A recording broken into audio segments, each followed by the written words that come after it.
students, welcome to TSN School, class 11, subject physics and chapter number 13, kinetic theory, जिसमें हमने part 1, part 2 and part 3। Part 3 में हमने पढ़ा था काइनेटिक थ्योरी ऑफ गैसेस। उसके कुछ हमने आपको पोस्टुलेट्स करवाए थे, अजम्पशंस थे, जो कि फिर हमने आपको बताई थी kinetic gas equations, PV = 1/3 mn URMS का स्क्वायर, जहाँ P क्या आपका प्रेशर, V वॉल्यूम, M आपका mass and number of moles and URMS root mean square value. Okay, क्या था आपका root mean square velocity of molecules. ये फॉर्मूला है, इस फॉर्मूले को आज हम ड्राइव करेंगे। ये किस तरीके से आपका फॉर्मूला ड्राइव हुआ है। ओके, ये आपका पार्ट नंबर 4 है। पार्ट नंबर 4 में हमने एक क्यूब लिया जिसमें एक मॉलिक्यूल है जिसका मास है आपका m।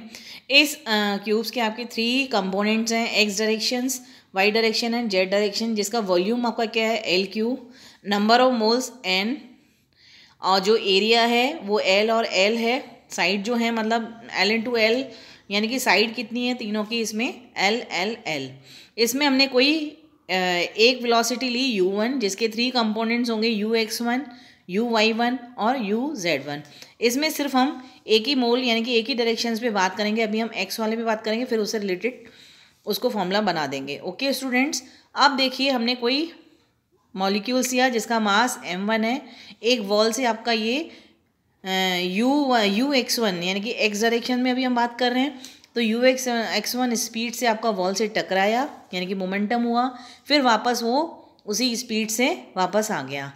तो मास आपका m ही रहा, स्पीड आपकी किस में हो गई, माइनस में, यानी कि जितना वो जिस डिस्टेंस में गया उतनी डिस्टेंस में वापस आया।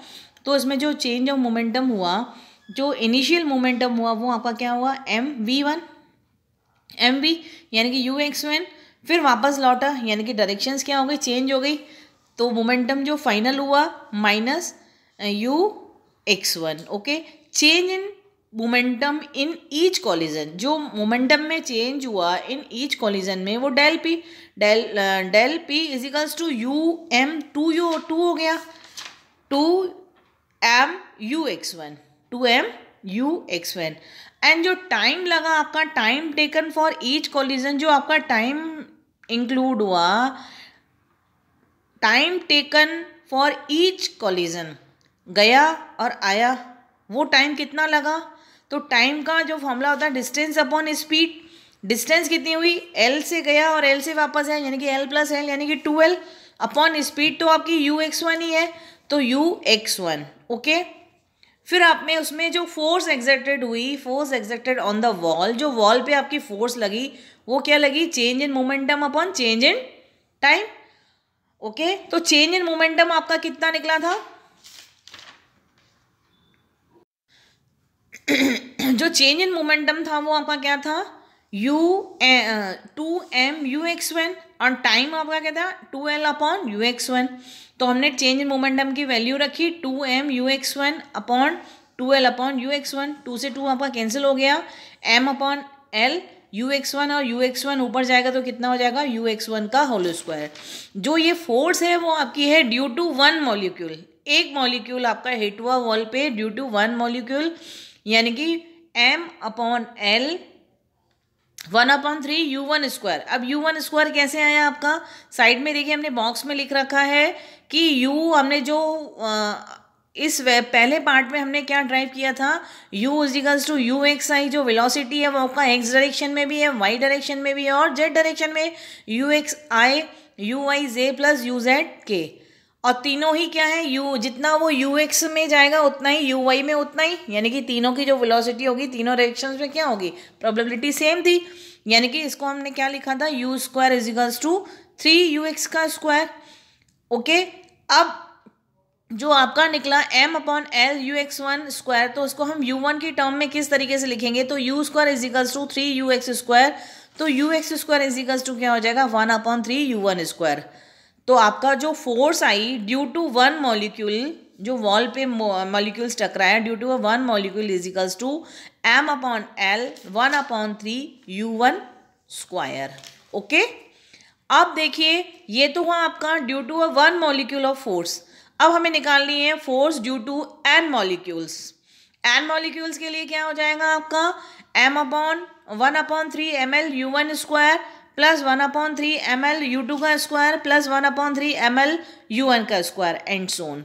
1/3 ml आपका क्या आ रहा है, नेट फोर्स कितनी होगी 1/3 ml आपका कॉमन आया, अंदर आपका बचा U1 का स्क्वायर प्लस U2 का स्क्वायर प्लस U3 का स्क्वायर एंड सोन UN का स्क्वायर। ठीक है, अब इसका हम मीन निकालेंगे। मीन निकालने के लिए हमें n से डिवाइड करना पड़ेगा, अगर n से डिवाइड करते हैं तो n से मल्टीप्लाई भी करना पड़ेगा, तो 1/3 mn, n से मल्टीप्लाई किया और n से डिवाइड किया तो mn/l, और ये जो बीच वाली जो वैल्यू है U1 square plus U2 square plus UN का स्क्वायर अपॉन n, ये आपका क्या है, ये वैल्यू है आपकी URMS का स्क्वायर। URMS का स्क्वायर क्या होता है, रूट मीन स्क्वायर। ओके, तो U1 का स्क्वायर प्लस U2 का स्क्वायर प्लस UN का स्क्वायर अपॉन n, जिसको हम लिख सकते हैं URMS का स्क्वायर। ये नेट फोर्स आपकी निकली। ओके, नेट फोर्स आपकी कितनी निकली 1/3 mn URMS का स्क्वायर। ओके, जो हमने URMS की वैल्यू हमने लिखी भी थी, साइड में लिख रखी है U1 का स्क्वायर प्लस U2 का स्क्वायर प्लस U3 का स्क्वायर अपॉन n, ये आपका URMS का वैल्यू है। अब आपका प्रेशर, प्रेशर का फॉर्मूला क्या होता है, force upon area.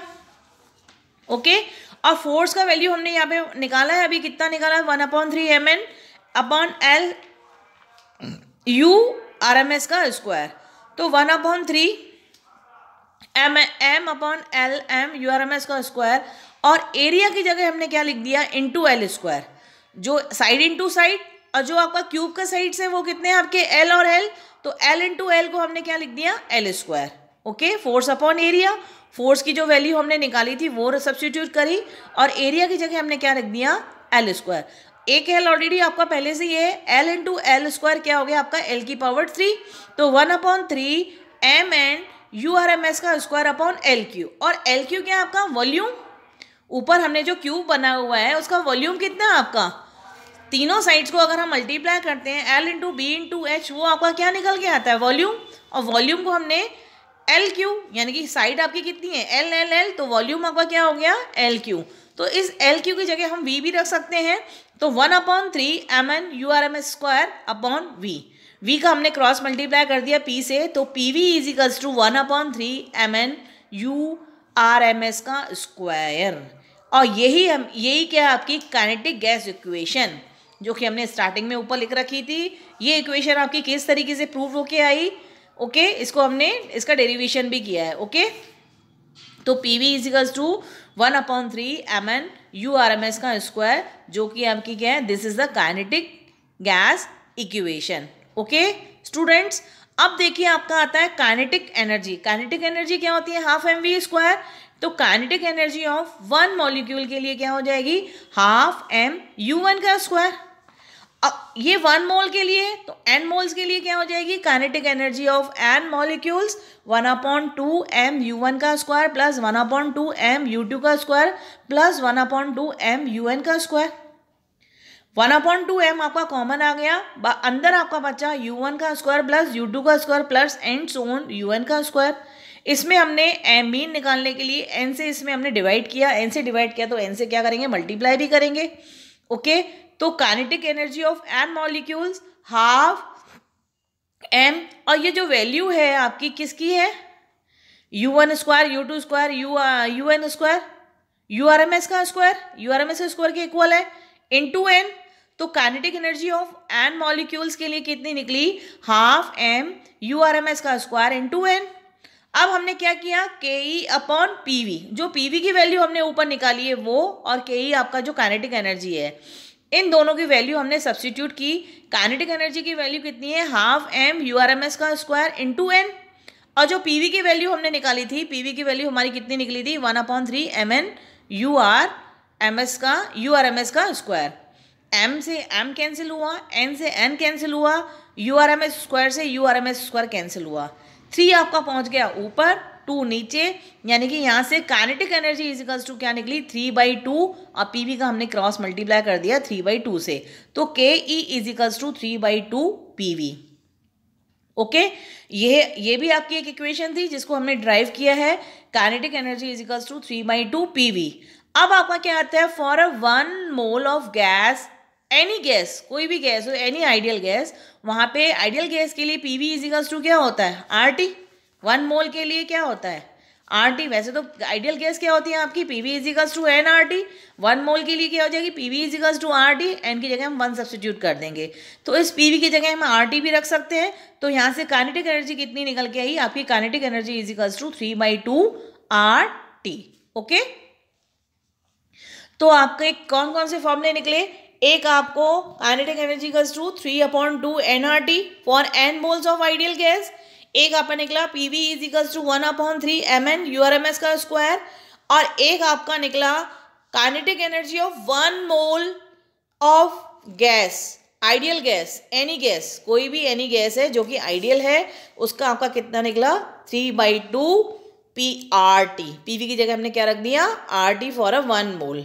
Okay, where m is equals to mass of 1 molecules, n is equals to number of molecules, URMS is equals to root mean square velocity of molecules, और R is equals to universal gas constant, और R का value कितना है आपका 8.314 joule पर mole into kelvin, और जो T है वो आपका एब्सोल्यूट टेम्परेचर है, एब्सोल्यूट टेम्परेचर जो कि आपका केल्विन में हो।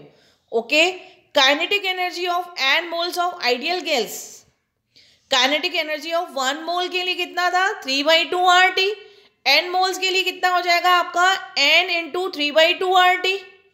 ओके, अब kinetic energy of 1 molecule, kinetic energy of 1 mole 3/2 RT, और यही आपका क्या है, आपका ये देखिए काइनेटिक एनर्जी ऑफ 1 मॉलिक्यूल निकालना है, जो कि आपका किसके आएगा, एवोगाड्रो नंबर से अगर हम इसको डिवाइड करते हैं, n मोल्स को अगर हम एवोगाड्रो से हम क्या करेंगे, डिवाइड करेंगे, तो आपका क्या निकलेगा, काइनेटिक एनर्जी ऑफ 1 मॉलिक्यूल्स, और ये आपकी है kinetic energy of 1 mole.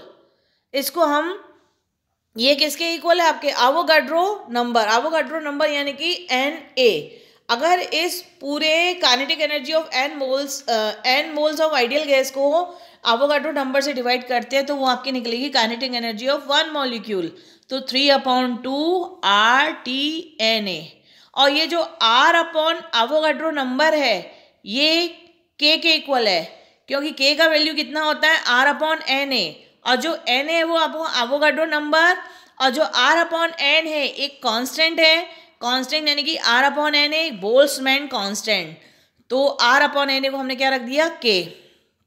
Kinetic energy of 1 molecule is equals to 3/2 RT/NA is equals to 3/2 KT, जहाँ Na Avogadro numbers, K is equals to R/N, it's called be Boltzmann constant, और इस K की value आपकी कितनी है, K is equals to 1.38 into 10⁻⁻23 joule per kelvin.